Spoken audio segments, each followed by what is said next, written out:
There are two views of the Israeli military, what you hear in most of the media and the truth.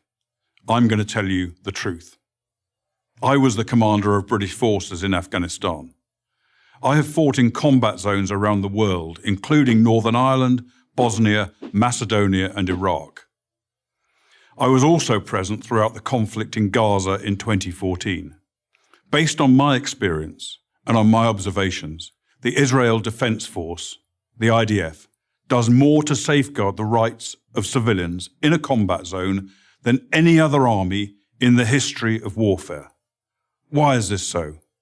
Firstly, Israel is a decent country with Western values run on democratic principles. Israel has no more interest in war than Belgium does. In fact, Israel has never started a war. The only reason it ever goes to war is to defend itself.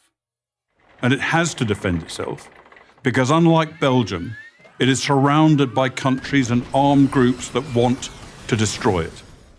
Secondly, Judaism, with its unsurpassed moral standards, remains a major influence on the citizens of Israel. I say this as a non-Jew. Thirdly, the army is composed overwhelmingly of citizen soldiers. Israel's a small country with a small professional army.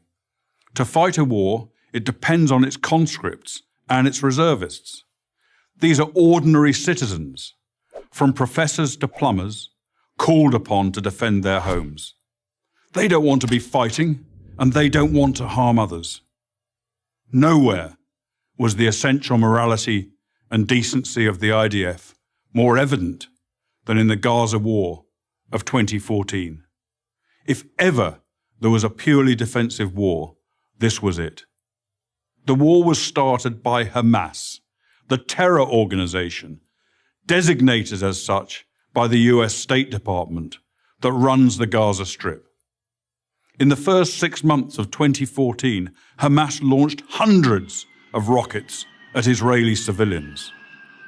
After repeated warnings from Israel to stop, the Israeli Air Force finally conducted precision strikes to halt the rocket fire, and the IDF advanced into Gaza to destroy a network of terror tunnels that Hamas had constructed to attack Israeli communities near the Gaza border. The IDF took extraordinary measures to give Gaza civilians notice of targeted areas, dropping millions of leaflets, broadcasting radio messages, sending texts, and making tens of thousands of phone calls. Let me repeat that. The Israelis called Gazans on their cell phones and told them to leave their residences and move to safety.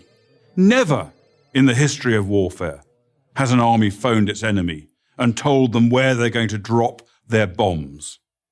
Many IDF missions that could have taken out Hamas military capabilities were aborted to prevent civilian casualties, increasing the risk to Israeli citizens and soldiers. Despite all of this, of course innocent civilians were killed. Every war is chaotic and confusing, and mistakes are frequent. But mistakes are not war crimes. Hamas, on the other hand, committed war crimes as official government policy. Hamas deliberately positioned its military assets among the civilian population, hiding weapons in schools and hospitals, and placing rocket launchers alongside apartment buildings, then forced those civilians to stay in areas they knew would be attacked. They also instructed their people to report the lie that every Gazan killed was a civilian, even if they were actually fighters. And if there were no civilian deaths, Hamas made them up. Numerous internet sites show Palestinians elaborately staging sniper victims and smashed ambulances, among other phony horrors. It's so common, there's even a term for it, Pallywood, as in Palestinian Hollywood.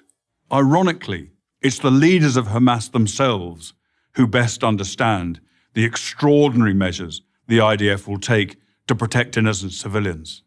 They take full advantage of Israel's decency and adherence to the laws of war.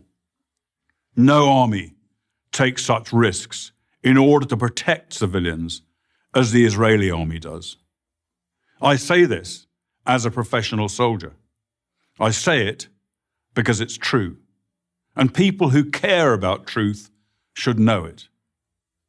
I'm Colonel Richard Kemp for Prager University. Join Prager University. Click here to subscribe to our YouTube channel. Click here to sign up for free at PragerU.com for quizzes, contests, and prizes.